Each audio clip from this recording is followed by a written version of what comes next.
పేతురు 3:10. అయితే ప్రభువు దినము దొంగ వచ్చినట్లు వచ్చును.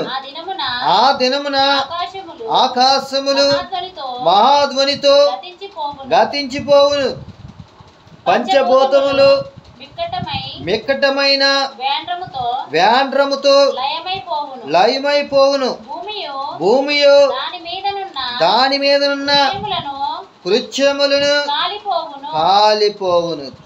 తర్వాత ఇవన్నీ ఇట్లు లయమైపోవునని గనుక ఆకాశములు రవులుకొని లయమైపోవునట్టు పంచభూతములు మహావేంద్రముతో పోవునట్టు దేవుని దినపు రాకడ కొరకు కనిపెడుచు దానిని ఆశతో అపేక్షించుతూ మీరు పరిశుద్ధమైన ప్రవర్తనతోనూ భక్తితోనూ ఎంతో జాగ్రత్త గలవారై ఉండవలెను. ఎలా ఉండాలంట? దేవుని రాకడకి ఎలా ఉండాలి? మనం అందరం కూడా యేసే నమ్ముకున్న మనం అందరం కూడా ఎలా ఉండాలంట? భయముతోను భక్తితోను పరిశుద్ధమైన జీవితము కలిగి మనము చాలా జాగ్రత్త కలిగి ఉండాలంట. ఇక్కడ అదే అంటున్నాడు ఆయన, మీరు పరిశుద్ధమైన ప్రవర్తన కలిగి భక్తితోను ఎంతో జాగ్రత్త గలవారై ఉండవలెను. దేవుని యొక్క రాకడకి మనము సిద్ధపడి ఉండాలంటున్నాడు ఆయన. యేసుక్రీస్తు వారిని చాలా జాగ్రత్తగా ఉండాలి. దేవుడు ఒకవేళ యేసు ప్రభు వారు ఇప్పుడే వచ్చేస్తే నీ పరిస్థితి ఏంటి? ఇప్పుడే యేసు ప్రభు వారు వచ్చినప్పుడు నీవు సిద్ధపడి లేవనుకో, యేసే వస్తే నీ పరిస్థితి ఏమవుతుంది? ఒకసారి మనం ఆలోచించాలి. యేసు ప్రభు వారు నీవు పేరుకి మాత్రం దేవుని సన్నిధికి వస్తున్నావు, మరి నీవు ఇంకా మారు మనసు పొందలేదు, ఇంకా మారలేదు, కానీ మందిరానికి వస్తున్నావు. దేవుడు అంటే ఇష్టమే, భయమే, భక్తే, కానీ మందిరానికి వస్తున్నావు, కానీ నువ్వేం చేయట్లేదంట? మంచి ప్రవర్తన కలిగి ఉండట్లేదు, మారు మనసు పొందట్లే. నీతో దేవుడు మాట్లాడుతున్నాడు. నువ్వేం చెయ్యాలి? మారు మనసు పొందాలి. దేవునికి నీవు పశ్చాత్తాపం దేవుని దగ్గర సన్నిధిలో ఒప్పుకోవాలి. పశ్చాత్తాపడి పాపంలో ఒప్పుకొని దేవుని యొక్క బాప్తిసం తీసుకోవాలి. నీవు పరలోకానికి అది ఒక గుర్తింపు అన్నమాట. దేవుడు ఏం చెప్తున్నాడు ఇక్కడ చూడండి. ఇక్కడ ఏమంటున్నాడంటే, అయితే ప్రభు దినము దొంగ వచ్చినట్లు వచ్చును, ఆ దినమున ఆకాశములు మహాధ్వనితో గతించిపోవును. యేసు ప్రభు వారు రాకడంట దొంగ వచ్చినట్లు వస్తాడు. దొంగ ఎలా మనకు చెప్పి వస్తాడా? దొంగలో మన ఇంటికి వచ్చిన దొంగలు ఎవరైనా మనకు చెప్పి వస్తారా? నేను మీ ఇంటికి వస్తున్నాను ఆ దొంగతనం చేయడానికి ఓహో అని డప్పు కొట్టుకుని వస్తాడా? దొంగలు ఎవరు చెప్పి రారు ఎవరింటికి. అలాగే యేసు ప్రభు వారు ఆ రీతిగా వస్తానంటున్నాడు, దొంగ వలె వస్తానంటున్నాడు. ఆయన ఎప్పుడు వస్తాడో మనకి ఎవరికి చెప్పడు. ఆయన వస్తాడు. ఆయన ప్రేమ స్వరూపి. ఆయన మేఘారుడై వస్తున్నాడు. ఆయన కణబోరం రోగగాని ఆయన వస్తాడు. ఆయన నేడు రేపు వస్తాడు. నమ్మిన మన అందరం కూడా చాలా జాగ్రత్త కలిగి ఉండాలి, చాలా భయభక్తులు కలిగి ఉండాలి.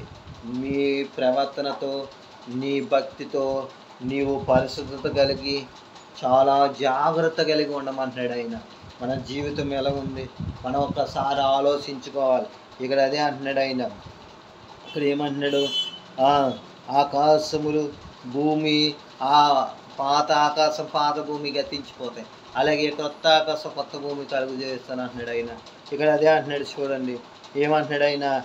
మరియు యేసు ప్రభు వారు భూమియు దాని మీదనున్న ఆ కృత్యములను కాలిపోవును, ఆకాశమును భూమియు అన్నీ కూడా లయమైపోతాయి, కొత్త ఆకాశము కొత్త భూమి ఆయన మరలా కలుగు చేస్తాను అంటున్నాడు. మొత్తం ఈ లోకములన్నీ కూడా లయమైపోతాయి. కానీ ఇక్కడ ఏమంటున్నాడు ఆయన? యేసు ప్రభు వారు నీవు దాని మీదనున్న